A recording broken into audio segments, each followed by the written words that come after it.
માવઠાથી આંબાના પાક પર માઠી અસરની શક્યતા જોવા મળી છે। વાત છે જૂનાગઢની, જ્યાં કેરી પકવતા જે ખેડૂતો છે તેઓ ચિંતિત બન્યા છે। આંબા પર મોર આવવાની જે પ્રક્રિયા હોય છે તે વિલંબમાં થઈ ગઈ છે। વાતાવરણમાં ભેજ રહેવાથી આંબાના પાકને અસર જોવા મળી। આંબાઓમાં ફ્લાવરિંગ ઓછું આવવાની સંભાવના છે।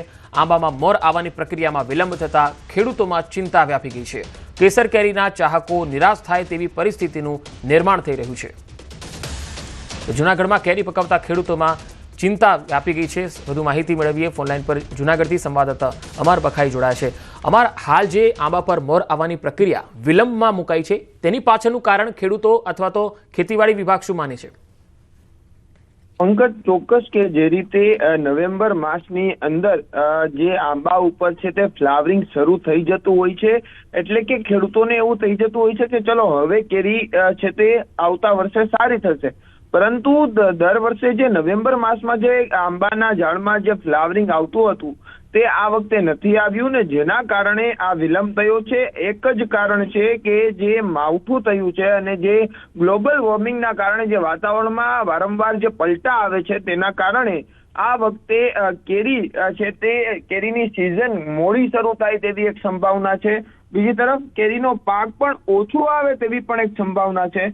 એટલે ક્યાંય પણ દેખાયા નથી। જુનાગઢ તથા સોરઠ પંથકની અંદર જે આંબાનું જ્યાં વધુ ઉત્પાદન છે કે જ્યાં કેરીનું વધુ ઉત્પાદન થતું હોય છે તે વિસ્તારની અંદર હજુ ફ્લાવરિંગ ન થતા ખેડૂતો છે જે ઇજારેદારો છે તે પણ એક ચિંતામાં આવી ગયા છે। જી અમર, આભાર માહિતી આપવા માટે।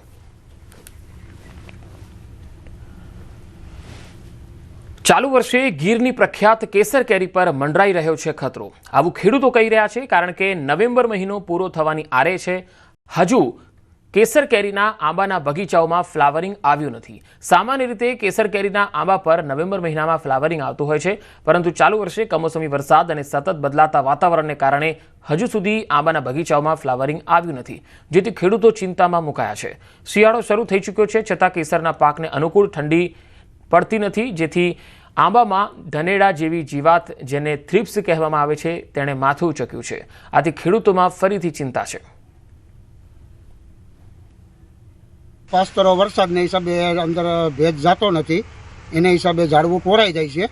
અને જો એ કોઈ હજી પાસ્તરામાં કોઈ આવે મોર આવે તો એ પાછો આવતી ઠંડીમાં શું પોઝિશન એની થાય એને હિસાબે હજી કોઈ અત્યારે કંઈ નક્કી જ ન કરી શકે।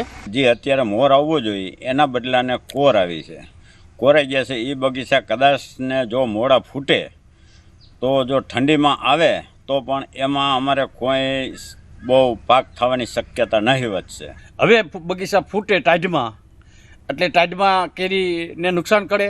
પાસ્તરી કેરી થાય એટલે પાછલો વરસાદ નડે, અટાણે આવું વાતાવરણ આંબામાં છે એ નુકસાનકારક છે। ખાસ કરીને હાલ હજી આપણી પાસે 8 થી 10 દિવસ છે, ફ્લાવરિંગ નીકળવાની વાર છે।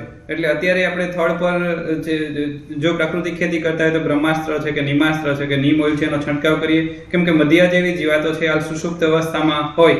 જમીનનો ભેજ ઉડાડવા માટે થઈને આપણે હળવી ખેડ કરી તો અંદર જમીનમાં રહેલા અમુક કોશેટા છે કે અમુક નુકસાનકારક જીવાતો છે એ પણ નાશ પામશે અને વધારાનો ભેજ છે એ ઉઠશે અને વહેલા આપણા આંબા ફ્લાવરિંગ આપશે। ચક્રવાત દિત્વાહે ફરીથી ખતરો વધાર્યો છે। 5 રાજ્યોમાં ભારેથી અતિ ભારે વરસાદની ચેતવણી આપવામાં આવી છે। ભારતીય હવામાન વિભાગે આ ચેતવણી જારી કરી છે। તમિલનાડુ સહિતના અલગ અલગ વિસ્તારોમાં રેડ એલર્ટ જાહેર કરાયું છે। કેરળ, કર્ણાટક, પુડુચેરી અને તેલંગાણામાં પણ એલર્ટ આપવામાં આવ્યું છે। ચક્રવાત દિત્વાહથી બંગાળની ખાડીમાં ઉથલપાથલ મચી છે। ચક્રવાતે અત્યાર સુધીમાં 69 લોકોના જીવ લીધા છે। શ્રીલંકાના અનેક વિસ્તારોમાં ચક્રવાતે તબાહી મચાવી છે। મહત્વનું છે કે શ્રીલંકામાં તાજેતરમાં ચક્રવાત દિત્વાહે ભારે તબાહી મચાવી હતી। પૂર અને ભૂસ્ખલનમાં 69 લોકોના મૃત્યુ થયા। ડઝનબંધ હજુ પણ ગુમ છે। ભારત સરકારે ઓપરેશન સાગરબંધુ હેઠળ પડોશી દેશને તાત્કાલિક સહાય મોકલી છે। વાવાઝોડું તમિલનાડુના દરિયાકાંઠે પ્રવેશ કરશે।